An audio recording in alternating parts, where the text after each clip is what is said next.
This is a cool picture because you see that the line kind of coming around the block. I would come down to Cbgb and I would see this line.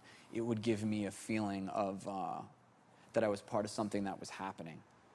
I love this capital silver. Like, I never in my life noticed what was there because every Sunday it would be closed, obvious. I don't know what they sold. Oh.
We were kind of a hot knife through butter of people's thinking about what punk rock was, what hardcore was.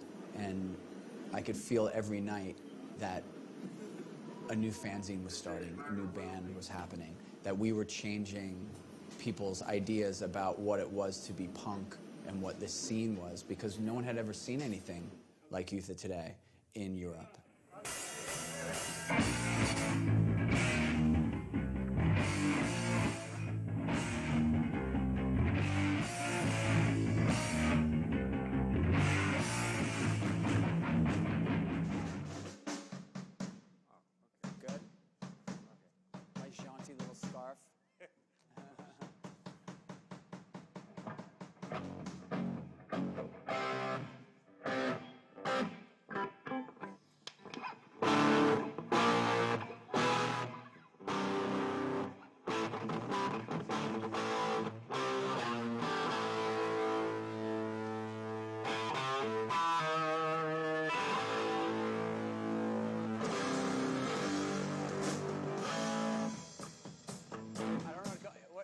Is it like, I can't remember what happens after that.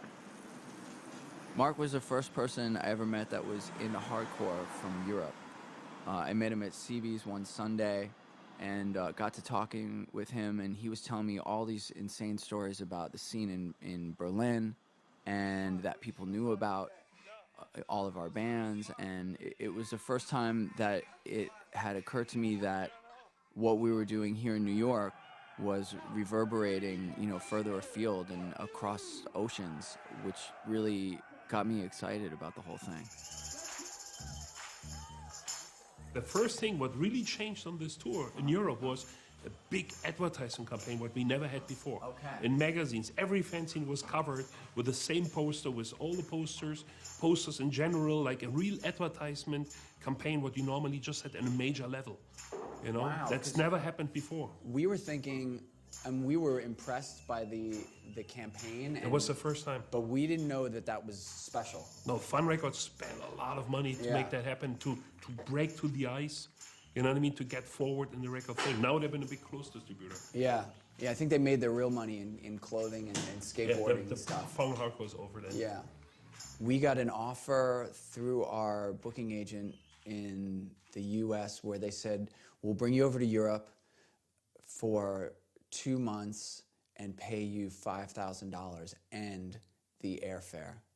And we could not believe it, because making even $5,000 was like, what? But we ended up coming over and playing 60 plus shows through Europe without any days off. Here you see the drummer of Youth Today. He was, I think, probably 14 years old. I don't know how he was allowed to go on tour in Europe. That's really crazy. Not happening these days. For me, it happened very gradually. Like, I remember doing a weekend with Side by Side, my first weekend away. Like, we're going to Buffalo or something. And my mom was super nervous, and she gave me like $100, and she's like, call me when you're there, and da-da-da.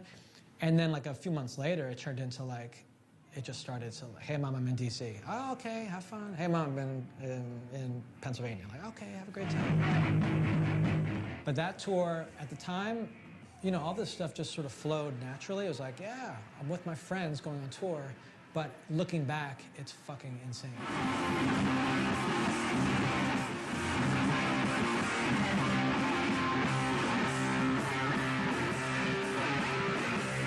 6 months later, Gorilla Biscuits come back, and you could see the difference because now people had bought all the shirts. They had mailed away to Revelation Records, to all these things, and the t-shirts came back in the mail. And so when Gorilla Biscuits came here, people looked different. Every day starting off my day in a squat and walking in these cities and knowing that I was on the inside of these cities. Like, I was in the underground right away, and I loved it. Traveling for in a little van, we were eating only the rice and beans of the squats that we would play. They just said there would be food and you would have a place to sleep, and really that's all there was. Remember here? It's interesting how this like old, like kind of grand looking, Yeah. you know, when they built this, they were thinking some really kind of special, cool thing was gonna happen that was sort of grand. Yeah. I'm gonna do a Gorilla Biscuit song. This is our most famous song, I think. So.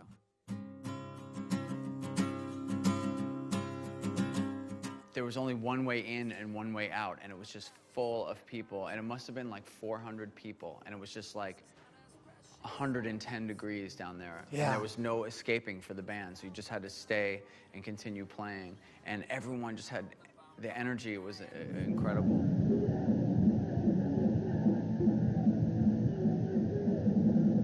I remember it was like sweating from the roof. Yeah, the walls were sweating. You can't breathe?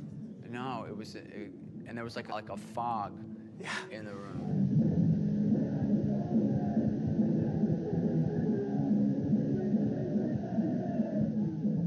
Won't pass me by, procrastinate, it can wait, I put it on, stop. Thank you.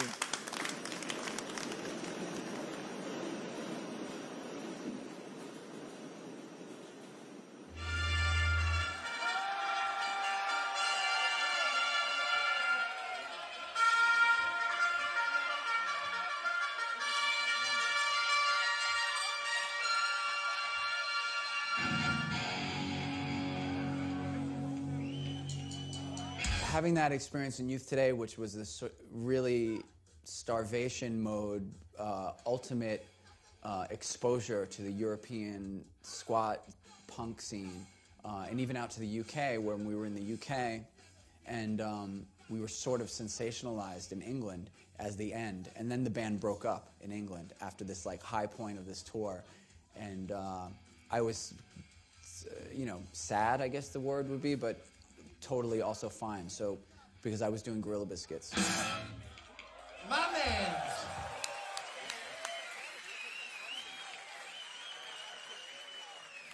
Experience in Youth Today of just kind of mind-blowing, like a feeling of we're presenting an idea that is new, that people haven't even thought of yet, and it's sparking imagination, and it has to do with the music, the message, the imagery, ideology is cutting through this scene and affecting it, and I felt that every night.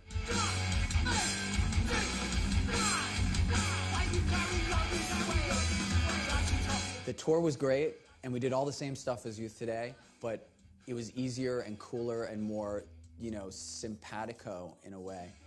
But then the tour ended in October, I guess, and I had a Eurail pass, and that's right when the Berlin Wall came down. So our tour ended with the Berlin Wall coming down. Thank you, good night.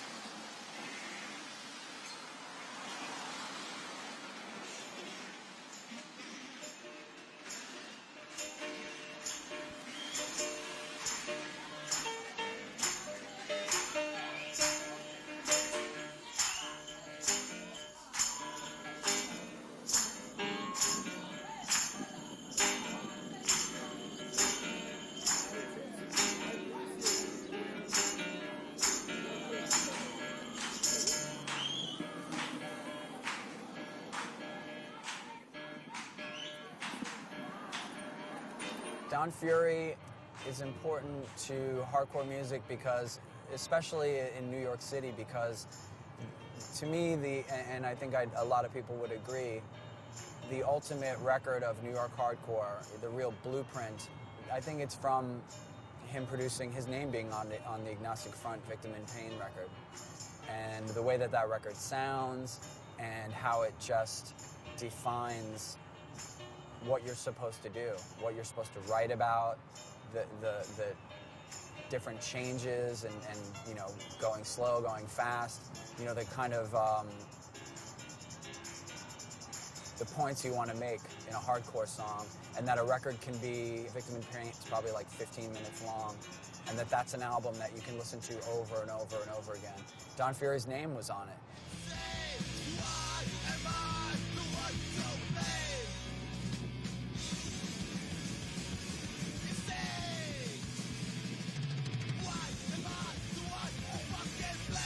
What came to your mind to think like auto? Yeah, it's a garage. Yeah, I guess it kind of says, make me into a garage. Yeah, please make me into a garage. Uh-huh. Yeah, no, I was thinking rehearsal studios, but nobody needs. There's not enough bands, or not enough. yeah. It's not. Whoa! That's exactly what I said when I walked into the building for the first time. I was like, oh. But let's go look at the studio for a second. We're up in Troy, New York. This is why we're in Troy. Come on in. Wow. Look at this room. I'm not going to try not to say anything foul. Well, you know, I came into New York in 1977, and it was crazy. Crazy. It was like the Wild West. You know, there was drugs everywhere. There was sex everywhere. It was dangerous all the time. You had to watch where you were. You had to watch who you were talking to. You had to watch where you were walking. All of these things, you know. This never changed. When I first got to the city, I was reluctant to be too adventurous because I was just a young guy, you know. Very, very early 20s, maybe 21. But later, I was a full-on pirate. You know, I would just roam the Lower East Side until 5 o'clock in the morning, 6 o'clock in the morning, 7 o'clock in the morning. Adventure, adventure, adventure, constantly, like a graphic novel. Well, the early days of New York hardcore was really interesting because in the early 80s, New York was in a real state of decay. And it was a dirty, dangerous place. And it created the atmosphere for a lot of the arts to thrive.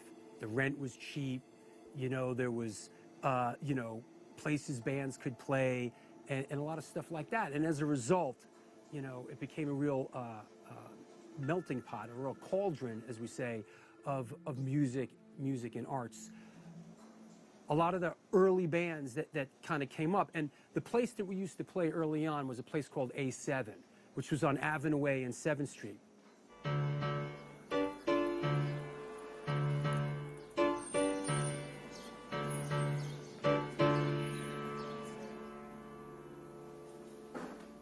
This is the New York hardcore flag that commemorates some of the first bands, not all of them, but some of the major bands that played here. Most of them New York bands, some out-of-town bands like Whipping Boy, SSD played here, and tons more are missing. It would have to be a huge long scroll, all the bands that played. In the early days of New York hardcore, it was like 40 people. It was a very small, insular scene. You know, some of those bands that came up in that time, you know, were Cause for Alarm, the Beastie Boys, Agnostic Front eventually, Reagan Youth, Urban Waste, the Undead play a lot, the Abused, the Mob.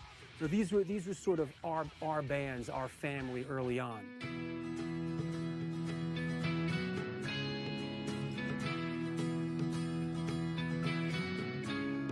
Spend all your life dreaming up fantasies. Come out to dream and face reality. I think hardcore is certainly folk music. You know, I think there was probably a lot of real hard-drinking folk people in the 1960s and 1950s that were living very hard lives. And, you know, people in the 80s in New York were suffering. And, you know, the kids that grew up in the 70s had tough stories to tell. And hardcore was the music, and it was invented. It had to be invented. It's poverty, sex, society, sucker, and your name. Society suckers, just your game, watch out, don't mistake. And they created their own musical form. Didn't exist, to me, before Agnostic Front or Minor Threat. And the stories that are told by real people. There was no thought, I mean, about a professional career within hardcore. It had nothing to do with that. It was just about life, about living life. Watch out, don't mistake, you lose your money. It's poverty, sex, society, sucker, and your name, society, sucker.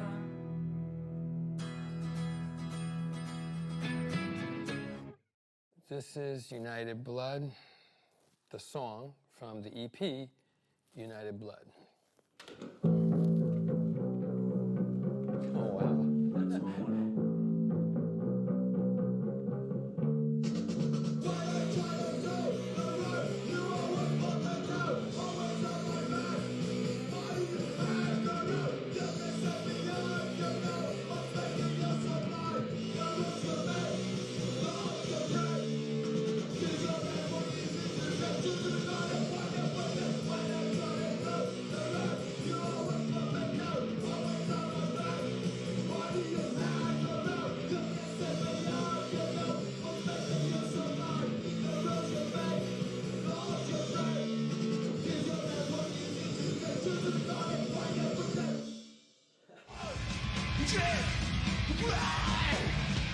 The sound is very immediate. It's plastered to your face, okay? So you have, I think the most important is a ripping sound on the guitar. It has to sound like the speaker is ripping, okay? That is very important. It can't sound like a metal guitar. It has to sound like the speaker is ripping. For the bass, I mean, it's got to be like a crunchy sound that goes really nice with that ripping guitar. The drums got to be clean and clear because the drums are fast. So if you want to hear anything in a hardcore record, you got to have a really nice recording of the drums. They got to be clean and clear. The vocals have to sound like they literally are like spit on your face. You have to be this close to the singer. Literally. I mean, it's got to sound like he's spitting on you. You don't sound like you're at the back of the club with a lot of reverb. You're like, 400 feet away from the band in a theater or something like that. You sound like you're in front of the band at the stage, maybe even on the stage with the band. That's the sound.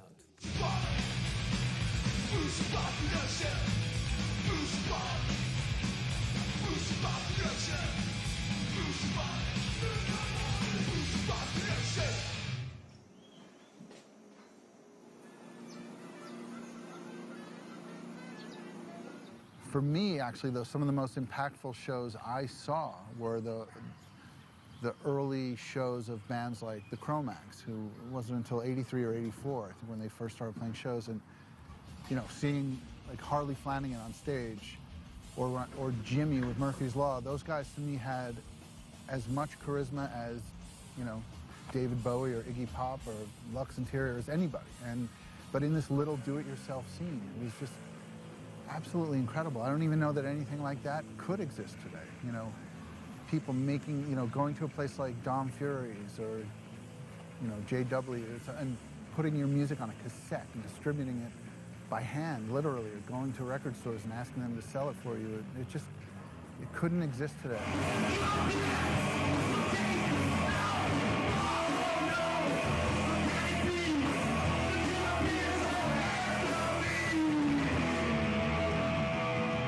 At that time, bands like the Cro-Mags or Agnostic Front, but especially Murphy's Law, to me, were like a band that everyone should love. Like, Jimmy was just a superstar. Like, he's funny, cool, good-looking, friends with everybody, and, you know, he was tough, too. So you had to respect that, and just the band was great. You know, so you go to Murphy's Law show, it would be a big show, so it was just fun.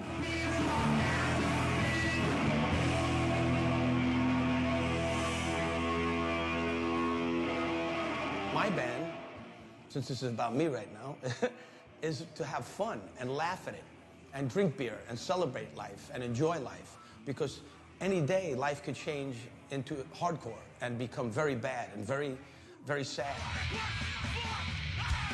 Murphy's Law was really one of the original New York hardcore bands. They were there very early on. They were always a good time band. You know, they played the A7. They went on to CBGB's, and you know, they always sort of had that kind of good time band type of thing that drew a lot of people.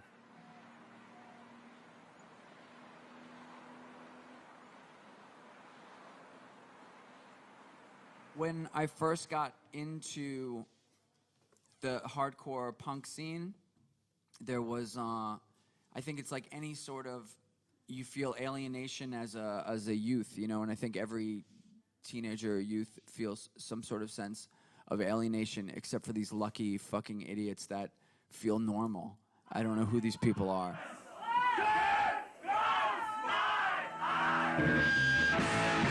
But for me, it was trying to find other people that felt the same sort of outsiderness. And slowly, I found people that had similar interests, and eventually it was through punk music. So eventually I found my way to CBGB's in New York City.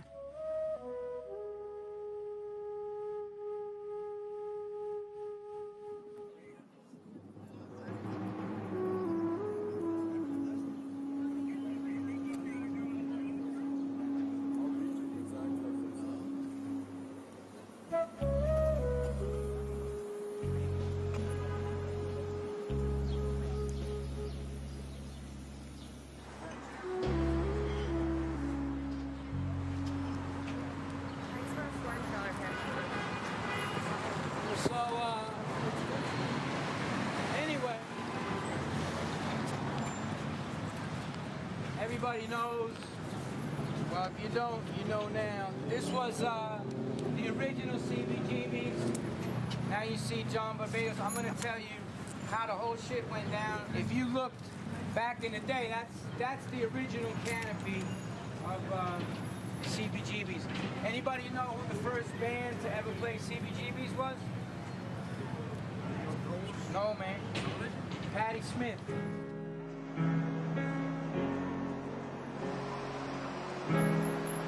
My ex-wife, Carol Costa, was starting to book the club CBGB's on the Bowery in New York. And Hilly Crystal was the owner of CBGB's.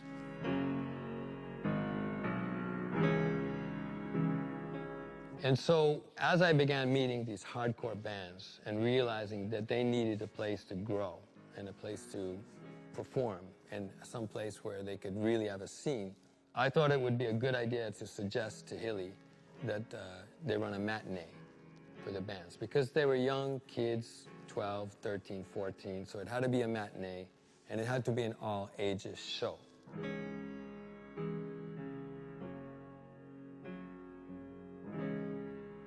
And before very long, maybe 1 year or 2 years, the hardcore matinees were really taking off, and Hilly liked that a lot.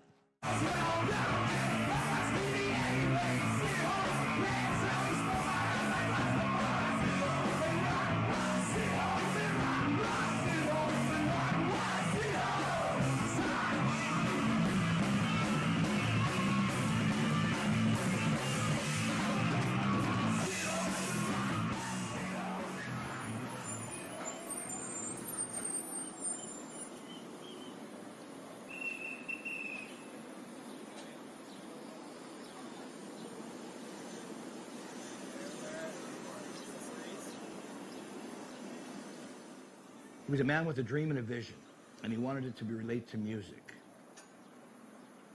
And you have to remember, like Blondie and all those bands, when they started off, they weren't really very good. But to be able to play in front of a small audience week after week after week, you get good. And then eventually, if you got the talent, you become great.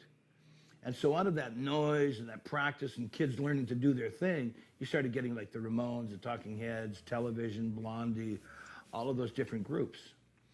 So that became sort of Hilly's mark in music history, was that group. But after that, what happens is it becomes a venue. So you go there on Friday night, this band plays at 7, this band plays at 8. You know, there's not really a continuity, there's not really a scene, there's not really anything because it's in flux. But the thing you started to get later was you start getting the hardcore scene. And then the hardcore scene became a scene.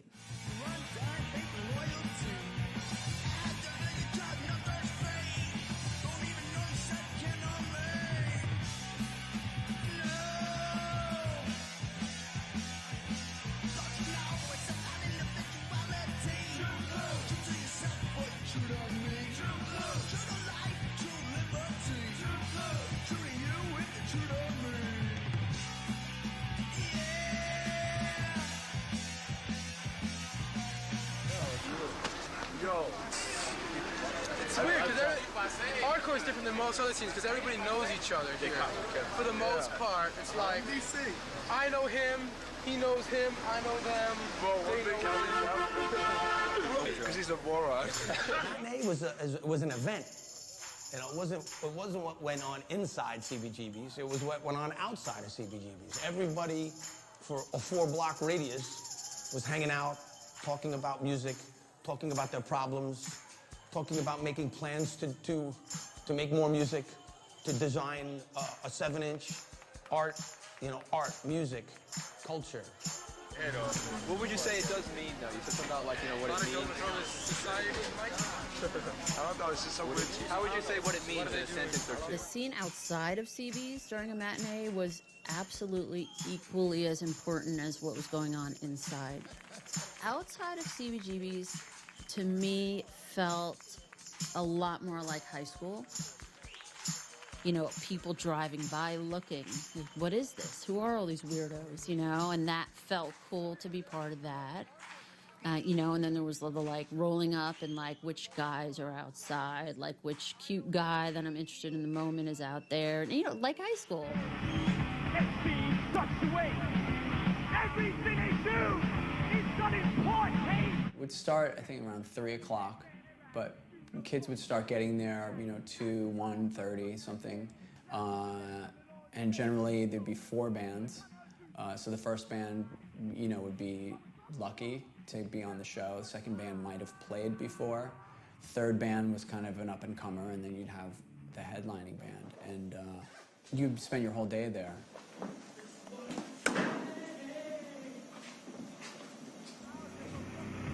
Come up and sing along.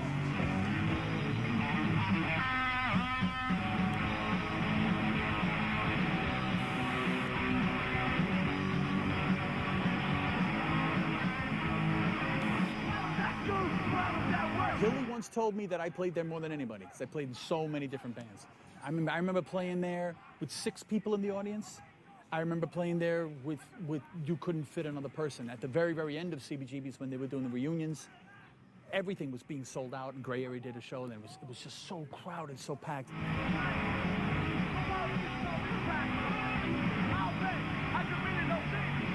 the vibe of that place, because you would spend the entire day there. It was a matinee, so you would show up early in the day, and they would open the doors, and it was still light. The light was on, and the light on in CBGB's was a whole other world, because you see where you're going, and you see the place, you see the cracks and everything.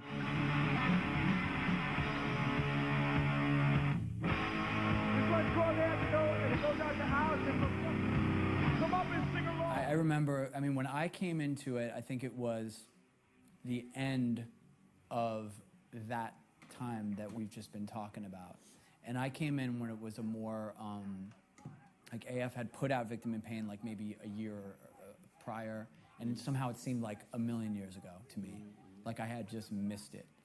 But there were still shows at CB's, but it was more like out-of-town bands or bands from New Jersey, like AOD used to play, Bedlam. Oh, in other words, you're saying you kind of came in during the lull. I came in the lull. There was a lull. That's when I entered, at the lull. Everybody thought hardcore was dead.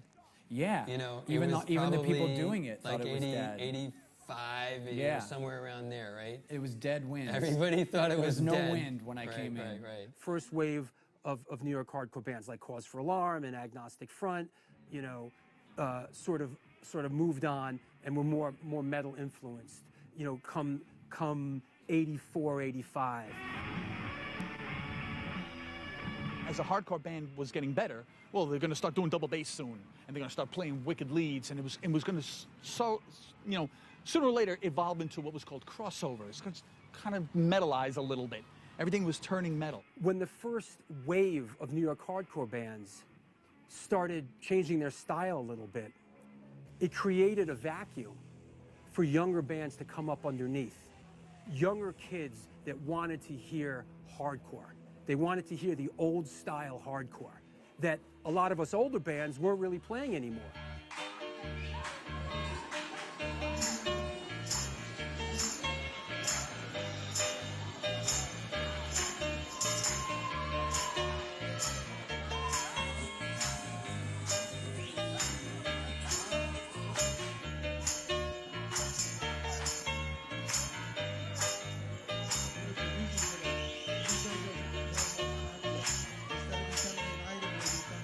I think when Ray and Purcell came with Youth Today to New York, I think that the atmosphere was such that they were reintroducing the original kind of ideas for hardcore, which was, you know, Agnostic Front. People like me who had missed that first wave of bands were waiting for it and wanted that to happen. Today, made it. Youth Today was notoriously, and Johnny Stiff himself said to us, he's like, if you ever think there's going to be straight edge in New York, you're out of your mind. Because New York was notoriously, like, very into drugs and very violent. And so somehow we played this very big show with Agnostic Front when they were sort of at the height of their getting signed on a bigger label, and they allowed us to open for them. And the Agnostic Front shows at CBGB's were so wonderful. Like, the best memories ever. So I just said, you know what? We're just gonna preach about clean living. And we just said it very boldly. And it sort of took people by storm. Like, it changed things. We went to California, we toured there with 7 Seconds. When we got back, it seemed like everybody, the Youth of Today single came out and everybody turned straight edge, it seemed. Yeah. Todd Youth was straight edge, Ray Warzone was straight edge. It was you know, Richie was straight edge. It was like everybody became straight edge.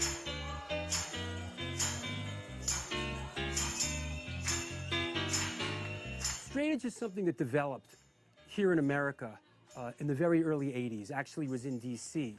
When you were under 21, to get into a club for music, they would put an X on your hand because you were a minor, because you couldn't drink. You weren't of legal age to drink. So you had these X's on your hands. What happened was you had a bunch of these younger people that weren't interested in drinking. They didn't want to be a part of that because the early punk scene, Sex Pistols, Sid Vicious, was so destructive. There was a movement of young people that didn't want to be a part of that. It wasn't appealing to them. I don't want to go out and drink and do drugs and get fucked up. I want to be clean and straight And I'm not interested in that.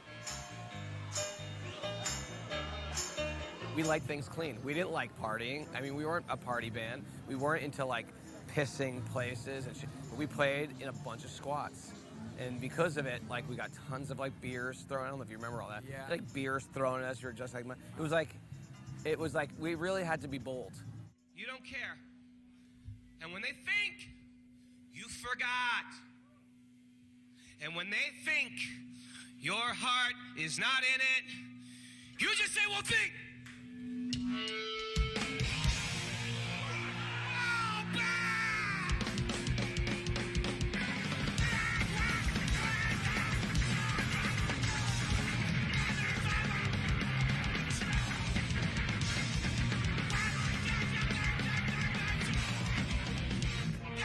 Early '86, Youth of Today, he was a straight edge band from the East Coast, from what, less than 2 hours away up in Connecticut, and they were playing pure hardcore. Absolute, like no influence of metal whatsoever.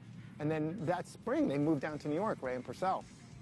And again, like I've said, I think this might be my perception because of how it relates to me and how I see the world, but I think that this is a universal truth, that when they moved, they reinvigorated the scene. Because in their wake, all these new bands formed. And there was this vitality.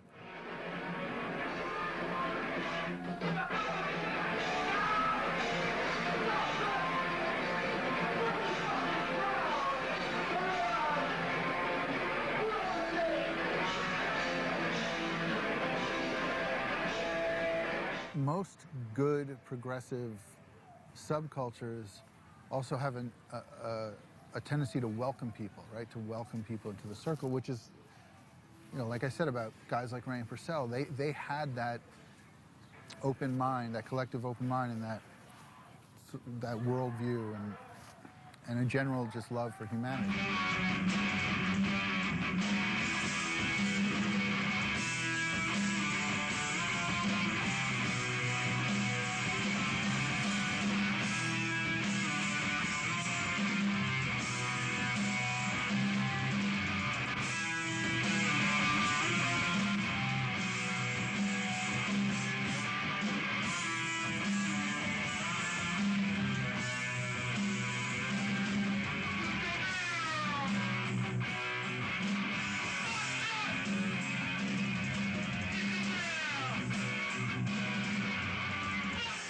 When you look at some of the old pictures from CBs, you know, you're going to see more guys in the photos because they're generally taken closer to the stage. And, you know, to be fair, the bands were mostly, you know, guys, and the dancing was pretty violent, which is an aspect that might have been, you know, it's a turnoff for some female participants. But the girls that I remember, you know, came to the scene for the same reasons that I did. And because it was a male-dominated, these were some of the toughest and coolest girls you were going to meet, because they weren't going to let that affect them or stop them from finding their place in it.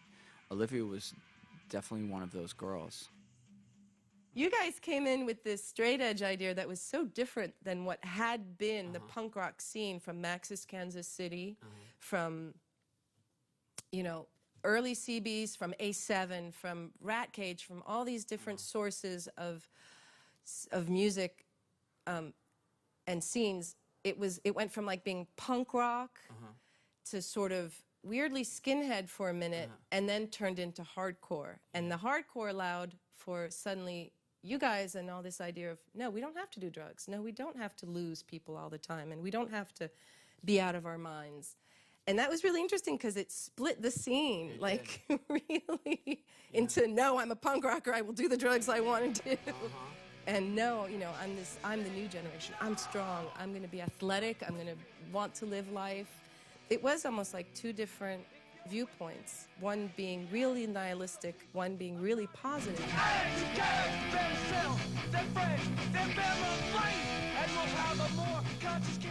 Here's where it went. It went from basically people being decapitated,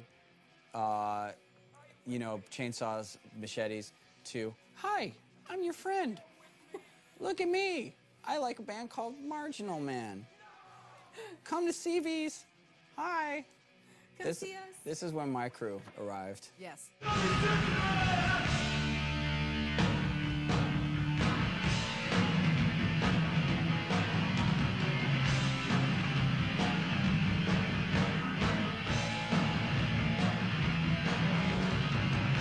all the shows were great shows. I am not one of those people that remembers every show the way some people do. That show, this happened, and so, you know, sang for this band. I have zero recollection of that. Right. It's one big gumball, like one mash. And it's like a weird, exciting, incredibly indescribable memory and feeling. You know, those shows, just that when the lights would go out, when the bands would start tuning up for half an hour, because I don't even know why they There were no would tuners. and nobody knew what they were doing. No one knew what they were, yeah, exactly. It was finally time to see your friends who you just spent a week with, hanging out in squats, on the street, you know, writing songs, saying, oh, let's do this. Oh, we should totally do that. Oh, let's get together. Oh, hey, I got an idea. And writing lyrics on the back of flyers. CBGB's was the moment where you got to see that week's worth of work. Right, all the life energy that goes into this moment. All the drugs. Yeah. All of the crazy fights. Fighting, yeah. So there's a lot of backstage drama going into this moment on CB's. It's actually the life.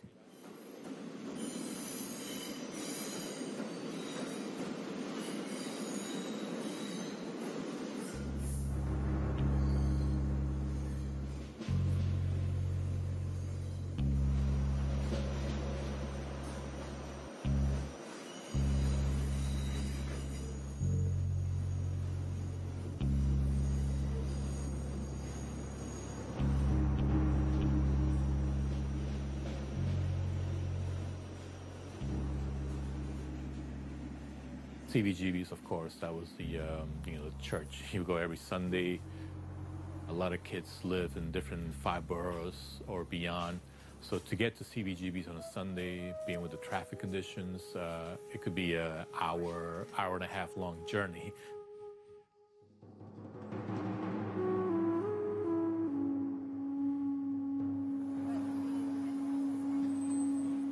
To prepare for that, the Village Voice, which is a newspaper that's gone now, every Wednesday the Village Voice will come out and it will have a listing of CBGB's, what was going to play that following Sunday. So according to that lineup, you would start making plans with your friends. It was just a gathering place for a lot of people.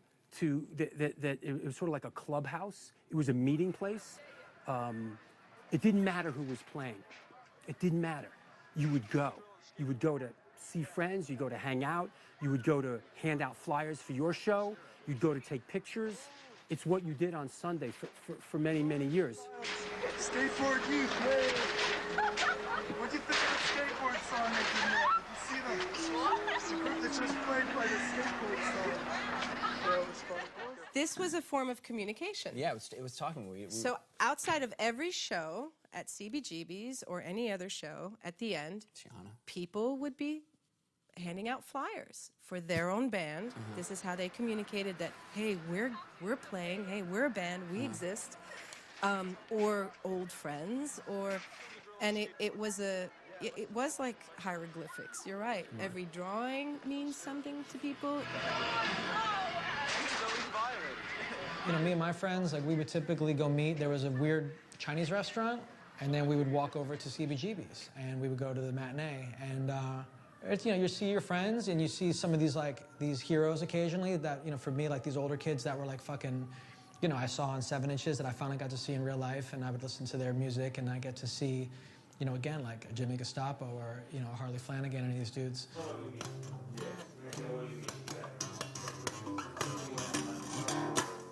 When I would play in those first few years, they'd have to call my mother. They'd call my mother and ask if, you know, is it okay if he plays, because he's not 16.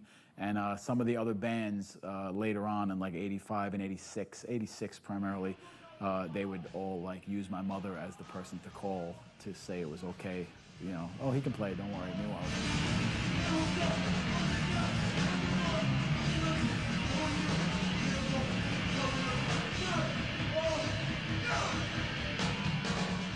I mean, I would see Hilly, the guy, but really for me, my dealings were mainly with Karen. She was there, and she was holding it down, and she was tough. She was like, in my mind, she was an old grandma. In retrospect, she probably wasn't that old, but she just, as a 12-year-old, I was like, this fucking crazy old lady, and she's so mean. I mean, for some reason, CBGB's was 16 and over. You know, I wasn't 16. I was 12 and 13 and 14, and so I would go to Playland on 42nd Street, Times Square, and it was just like arcade, kind of crazy place, because Times Square at the time was filled with prostitutes, and it was pretty fucking dangerous, and I grew up downtown in Manhattan, so I would never really go up there anyway, except to get a fake ID. So I would go there, and I forgot what it was, like probably $10 or something, and they take a photograph of you, and you walk out with this ID that says you're 16 years old, which again is totally stupid, because who has a fucking ID that says you're 16? It makes no sense. You can't do anything except go to CBGB Sunday matinees. I had my ID, and I would go down there, and, you know, she must have known, obviously, that it was a fake ID, and just to bust balls, you know, she would say, like, all right, how old are you? It's like, I'm 16. Like, you know, when's your birthday? I would be like, March 21st, whatever year that makes me 16. And then she'd say, great, what sign are you? And I was like, huh? And she's like, what sign are you? And I was like, Pisces? And she says, get the fuck out of here, you know, and just kick you out. And you're just like, ah, shit. And then, you know, it kind of start all over again the next week. You just do the same shit. Hey, what's up? Unless you try to sneak in some way.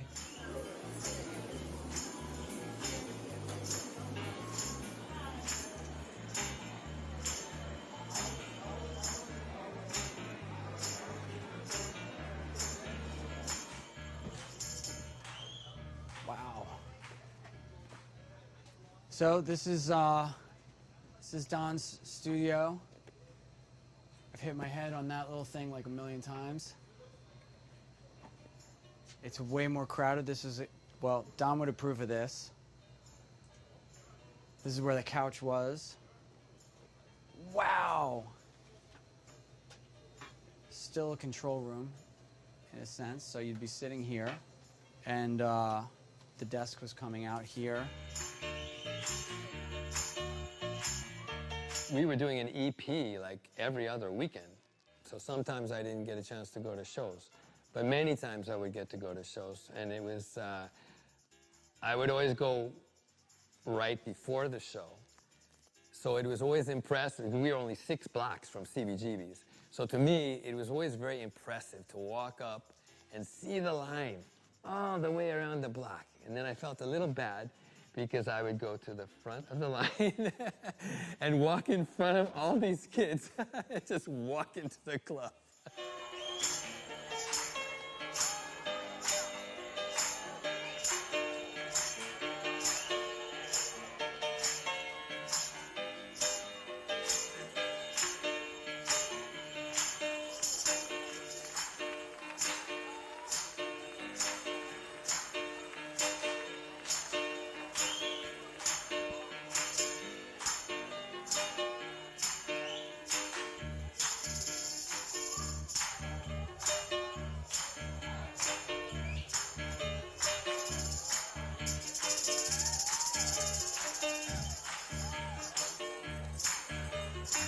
And then finally make it down to the matinee about 3 or 4 o'clock. And then when you made it down to the matinee, a whole other set of logistics came into play, like where to go use the bathroom, for example, because to get CBGB's notoriously horrible, you know, subhuman bathroom.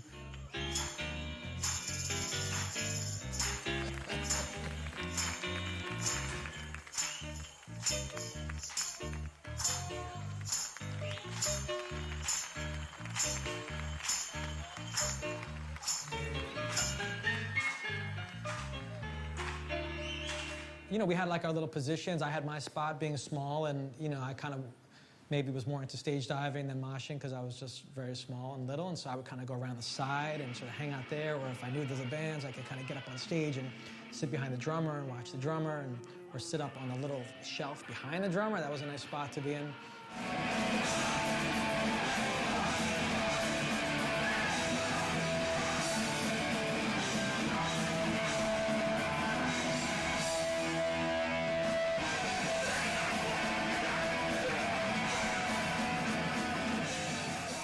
It was brutally hot.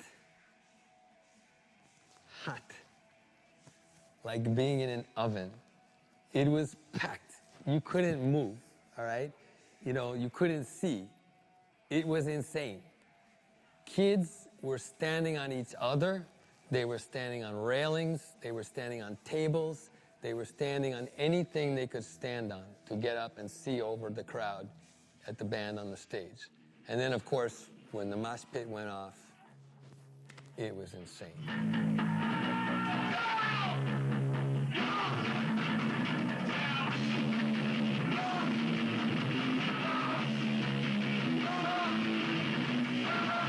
We were so hot and so kind of worn out, but so psyched by what was going on stage that it was just this incredible combination of being really uncomfortable and being so psyched. It just felt really good. It was like being high, I guess, you know?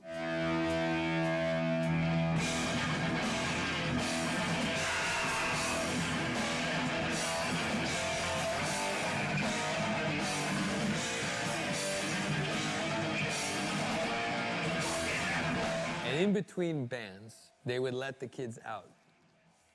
And it was like just the rush of sweat and hot air and the stink, you know, of just following them out the club was insane. And then, of course, they would all pile back in for the next band. So it was really, really, really intense.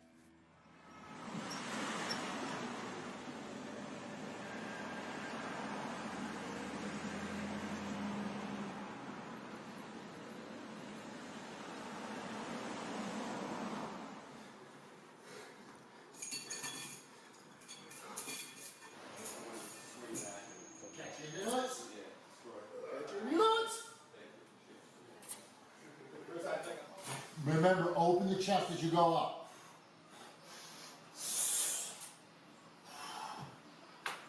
You understand why I open the chest? Exactly. Helps you engage your lats.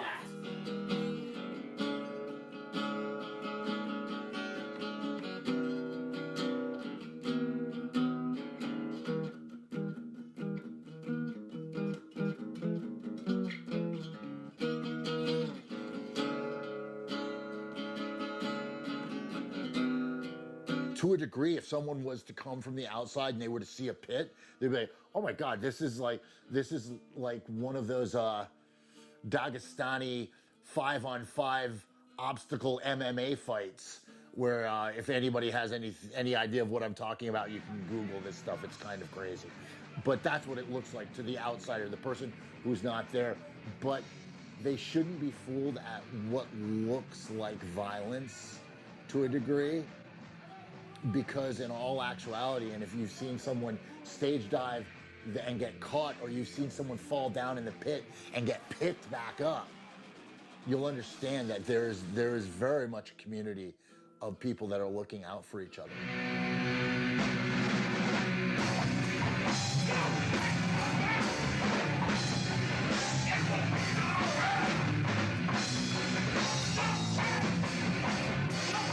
Kind of couldn't tell sometimes until the singer would, you know, you couldn't tell if there was a fight in the pit until a singer sort of stopped the show and kind of broke it up, which I always enjoyed that part a lot.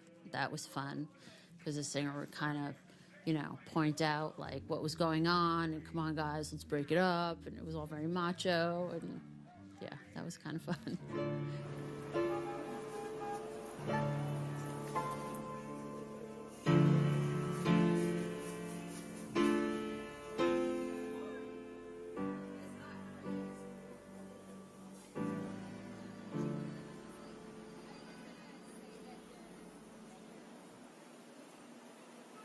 And then you come out and it's dark, and it's like Sunday night, and you got school the next day. And maybe there's like a fight or whatever. Like, it's just kind of a whole different experience. And, you know, depending upon who the bands were, like, there was times where it was really friendly, and it was just a real family sort of spirit. And then there was other times where it was like, fuck, this is kind of dangerous, and I'm, you know, 14 years old, and I need to get my ass home.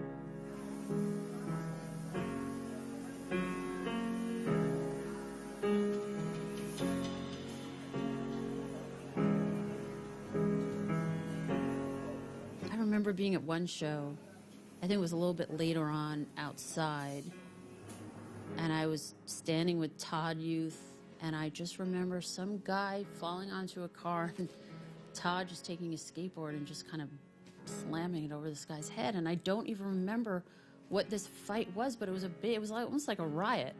I don't remember how it started.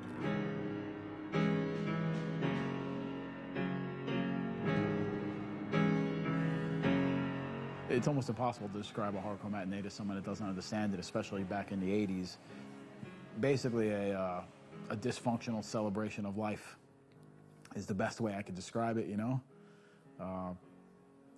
You have to see it to understand it, and if you're touched by the music, you'll get it right away. But if you're not, it's gonna look like a bunch of crazy people hurting each other. So it's one of those things you have to sort of get that spark, you know? You gotta get the fever in your blood to really grasp it, I think.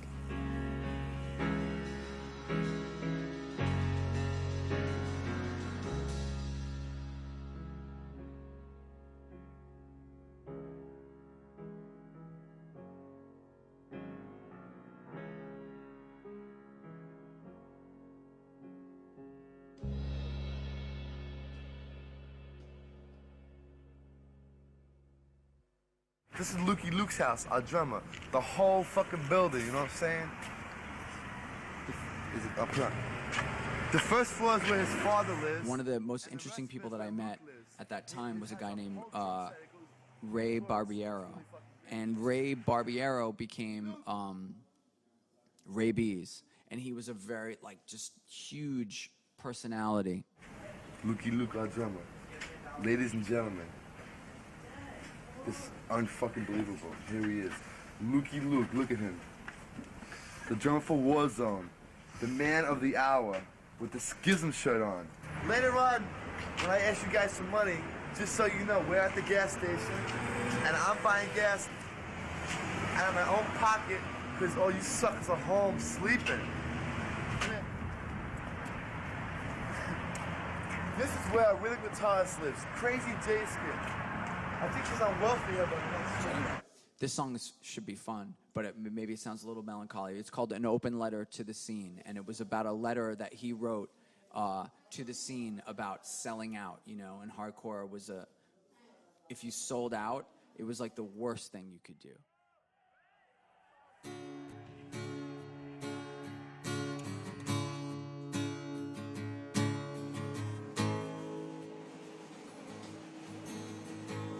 A good man has gone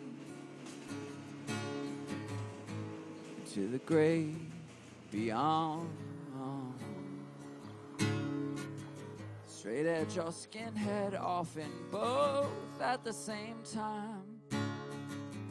He had a good influence. So Ray, yeah, he was an original skinhead, always was a skinhead. He's from up north New York. He basically was head of security at the hotels here in Manhattan. That might have offended somebody, but I think that sometimes you gotta speak what you feel because there's too many people that talk behind your back. So if we ever say anything and you don't like it. He was a Marine, and everything he's learned through that, we would go on tour and we'd be ready to go and see the town, and he would be folding his clothes for like 3 hours, ironing. He would bring an iron on tour and iron everything. Everything would be very neatly folded, and like we would just throw shit in the corner, and he would just sit there and like fold things, and like everything would have to. He would shine his boots every fucking night. He would shine his boots up. Every night. We'd have to wait, like, come on, let's go, let's go.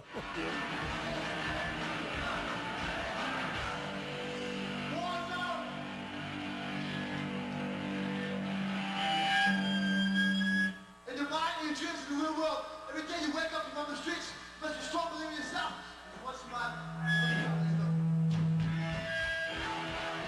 He definitely was a link because he put out that record, Old School to New School. Right? The Warzone did a record. I'm not on that record. I came in right after that. But that record, to me, is like he recognized the fact that things were changing. And, you know, sometimes, like, the newer bands were getting bigger. And it's like, you got to make room for the new. For the new.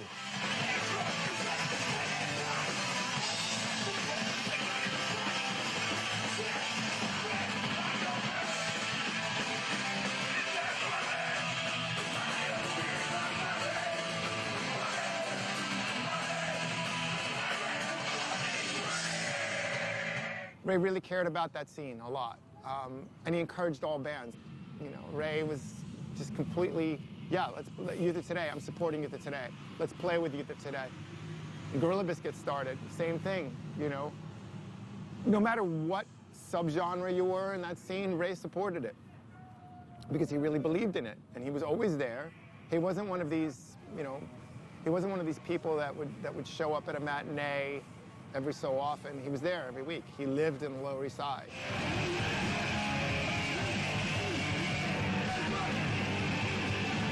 But Ray was, at heart, a very gentle person. Ray was a really good guy, and he was a little older than us, and so he had this like paternalistic view of the young kids in the scene. He would always protect them and encourage them to be a part of the scene and do things, and he did this with Walter, Civ, and me. And I remember in spring of '87, he asked Walter and me to be in Warzone. And I remember walking down Avenue A with him and just, you know, walking around, and he's one of the, you know, unofficial mayors of that neighborhood. Like, he was fine. Because the thing is, Avenue A was okay. They could hang out on A. B was a little sketchy. C and D were really scary, you know, at that time. But Ray was fine wherever he went, you know, because he was ensconced in that neighborhood. But I remember him taking me around and taking Walter around, and we were hanging out with him, and you just felt like, you know, you're untouchable. Nobody's going to mess with you.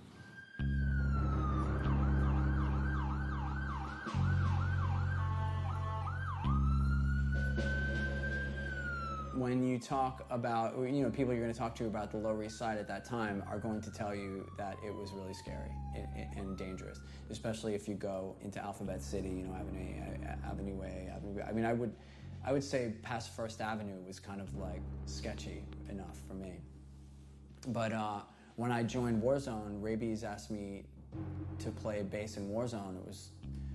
He just gave me a pass to this whole world that I, you know, would not have gotten into otherwise. And so Raby's just walking around the Lower East Side and just, you know, I'm on Avenue B with Ray B's. Like, what is going on? This is amazing. You know, working class skinheads, we work hard for our money. Working class skinheads. In our minds and in our hearts, we feel that hardcore music should stay out of big business and stay in the streets where it belongs. All you kids out there, always keep the faith. The first Warzone rehearsal Walter and I went to was at a place called Two Casa Studios on Avenue B, just north of the park of Tompkins.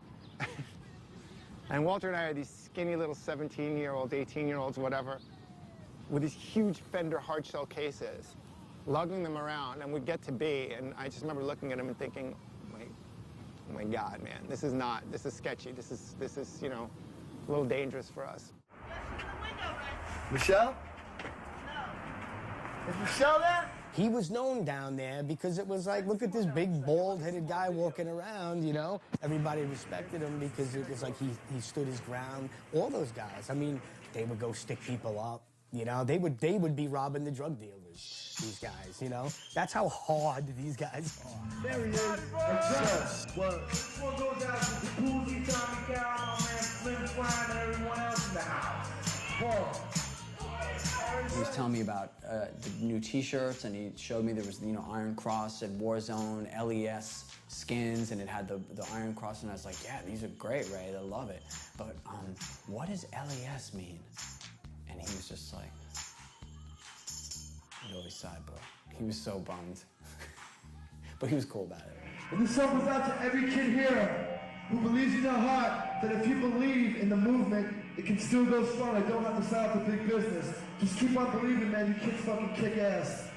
Always a friend for life. Go! He brought people together. His message was always about, it doesn't matter why you're here, you're here. A lot of the time, he would just be in the crowd because he hated to be on the stage. He was like, this stage is all of our stage. If there was a barricade, he'd go like on the floor the whole time, which people didn't like because they'd say, well, we can't see him, you know, and it's like he didn't want to be up there. Everybody down here. Scott, Kyle. Made everybody feel like part of the show. It wasn't like we're the band and you paid to come see us. It was like family. Don't get the struggle. Don't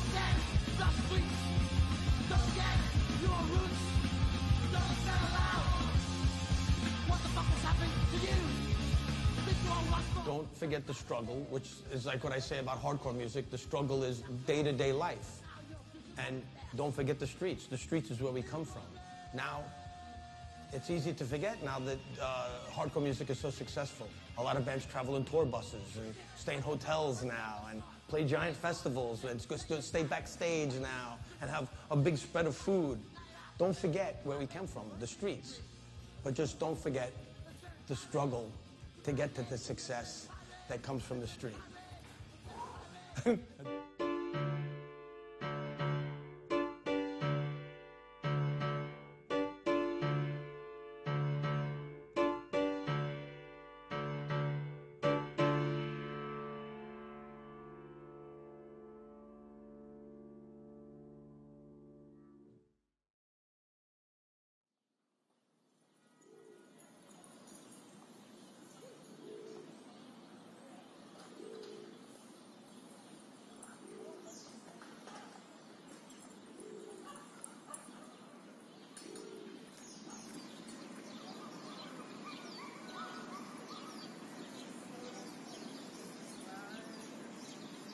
The Lower East Side seemed like a natural place for hardcore kids to congregate because, CBGB was there, it was affordable, and you could pretty much do what you wanted. It wasn't, you weren't hanging out in Madison Avenue or some other place where, So Tompkins Square Park is the park down there. So that's where we would hang out because you could sit in Tompkins Square Park and for free on a summer day and just while away the days with your friends, with your skateboard like we used to do. Come here, man. What happened? You all right, man? Don't take your shirt off. Come on, take your shirt off. And put on your head.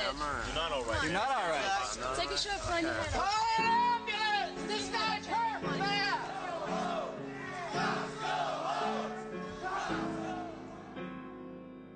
That's when the riots happened in '88. I remember when they happened, I wasn't here. I was on tour with Underdog. And this is before cell phones and whatnot. Richie, I remember Richie called home. And he comes running back. He's like, yo, there's a riot happening in Tompkins Square Park. Like, there's a major riot. Like, the cops came in. It's really bad. It was a very early New York, gritty kind of thing. Had that kind of vibe. And then it almost seemed to me like it was a test pilot for what was to come. It was like the police were going to go in, try to clean up a very old school, bad spot. And it was like a test pilot for the gentrification of New York.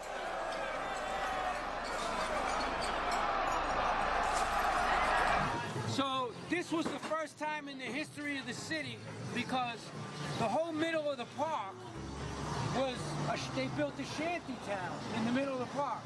And dudes were fucking shooting dope, smoking crack, having sex.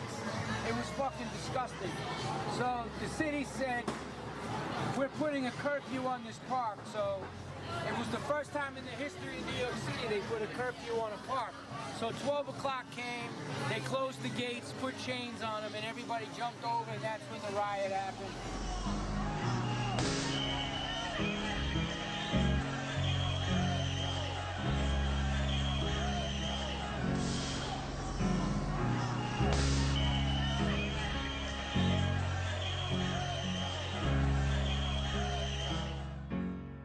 So you basically have a park in 1988 that the police couldn't control.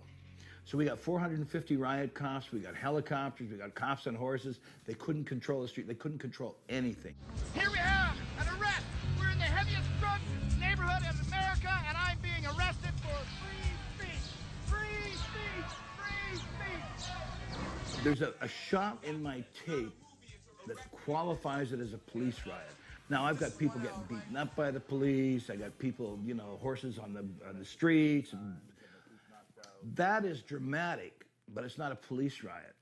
The one shot, which is about a minute or less, that qualifies it as a police riot is the white shirt, who's the commander, and you have to remember it's a paramilitary organization, is going like this, and the troops run past him. Nobody pays attention to this authority, white shirt.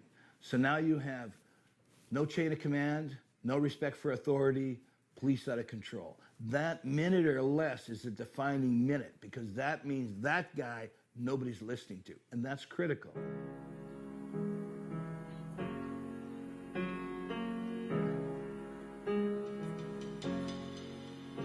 up to Dinkins, New York had always been accepted as ungovernable. So basically what that meant was you could have a manager, an economic manager who could deal with the money and make the jobs and make that kind of thing happen. Maybe a guy like LaGuardia or even a Koch started bringing back the economy, whatever. But nobody felt that they could control the whole city. And so at that period of time, you had, you know, so you had kind of acceptable outside limits.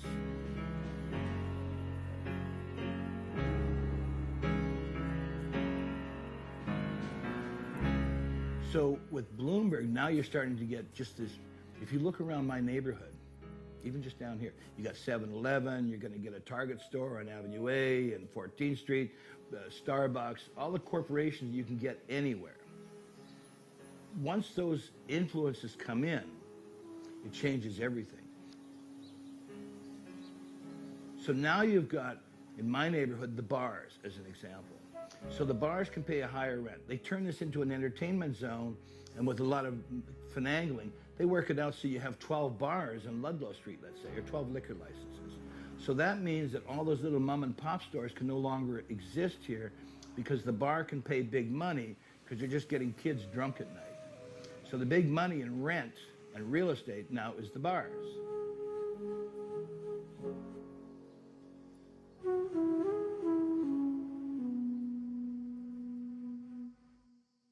A little tiny studio apartment can be $3,000.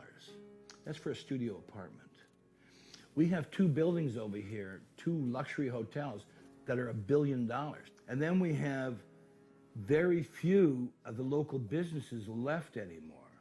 Now, the dream of America and being great doesn't exist anymore. The reason CB's existed was because you could have this decadent, this rundown place on the Bowery with really cheap rent, and you could afford to have bands playing for nothing or little money or just getting a little bit of beer money because the rent wasn't that high.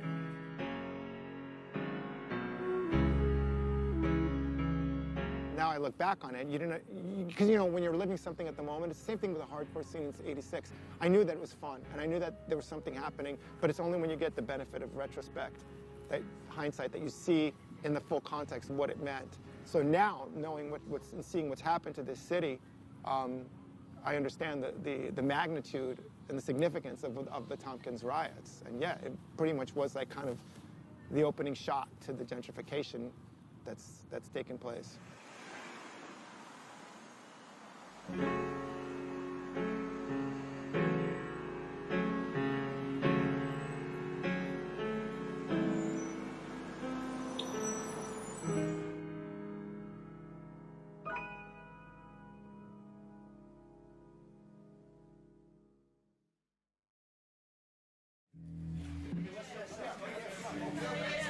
Ladies and gentlemen, if you want the show to continue, you are going to stop being a bunch of idiots on the stage.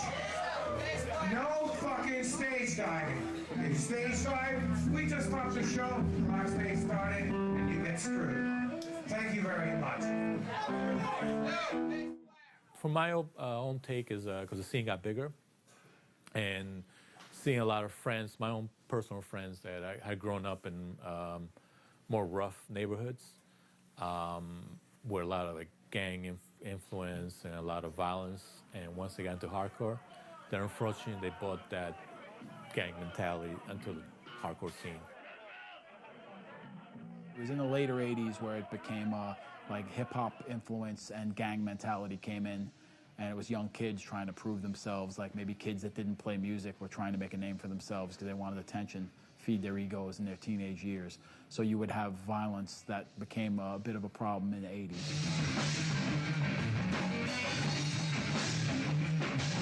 Fist fight, it would turn into a guy with a hammer or a knife fight, and then guy with a gun, bringing a gun to the pit, you know, and that stuff was just ridiculous. And CBGB stopped having matinees because of that reason. Hilly Crystal from CBGB's had enough. He didn't want anyone to get shot at his club, for for a hardcore matinee show.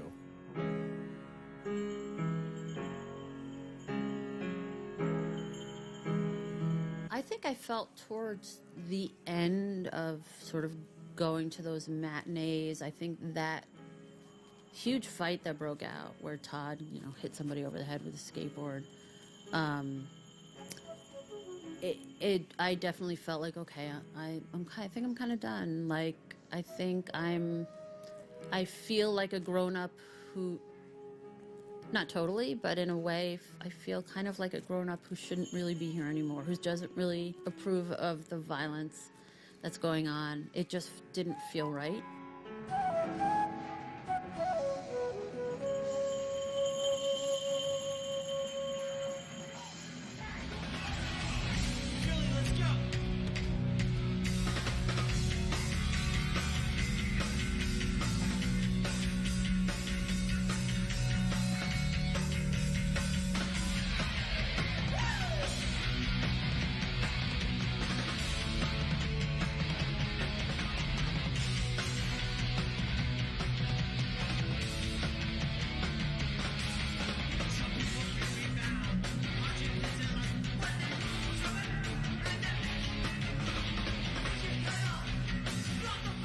CBGB's Matinee was the prototype, the real place where you could go and really be part of a big scene, enjoy this and be part of it and be, grow up in it.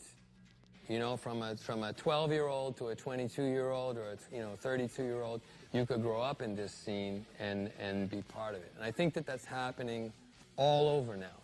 And so I think that there's a legacy of the Matinee. Because without that, it might not have gotten as big as it got so quickly, and it certainly wouldn't have been as strong as it was without that Matinee, without that show, without CBGBs, without Hilly Crystal, without those ideas, and of course, without all the bands.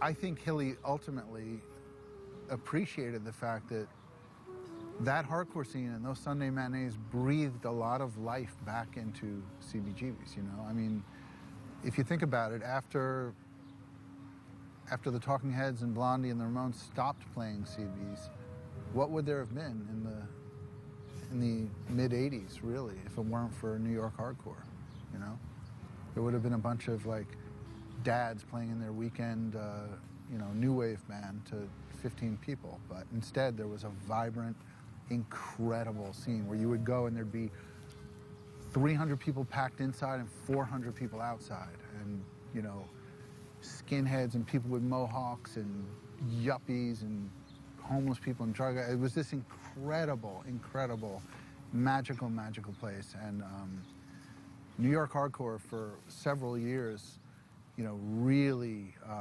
helped usher in a sort of CBGB's renaissance.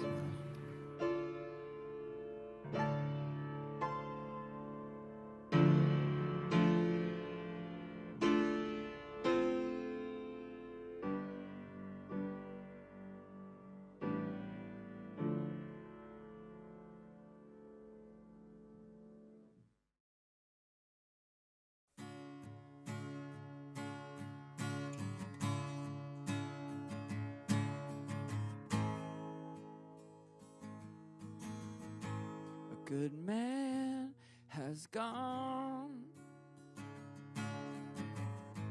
into the great beyond.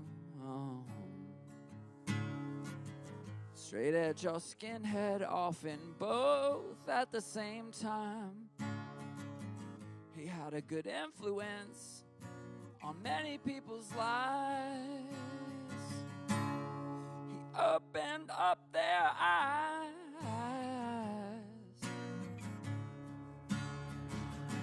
Don't forget the struggle. Don't forget the streets. Don't sell out an open letter to the scene. And not everybody really liked him all the time. At the Sunday matinee, he filled the sky. To the dear departed, and to the broken hearted family at the hardcore funeral, I cried and cried for the passing of a hero on the Lower East Side. Not everybody liked him all the time, but at the Sunday matinee he filled the sky.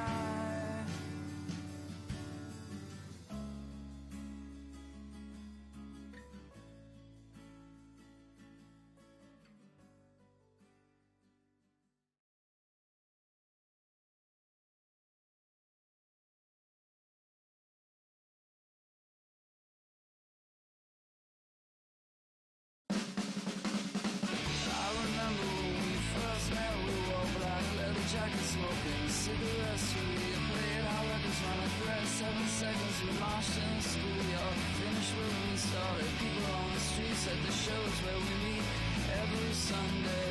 At the matinee, we don't care which way we go, we just want to see the show. See the people on the sidewalk in front of the club. People on the sidewalk in front of the club. The kids will have their say. At the matinee,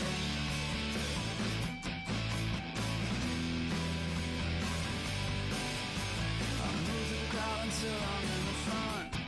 I see my friends, this is where I want to be.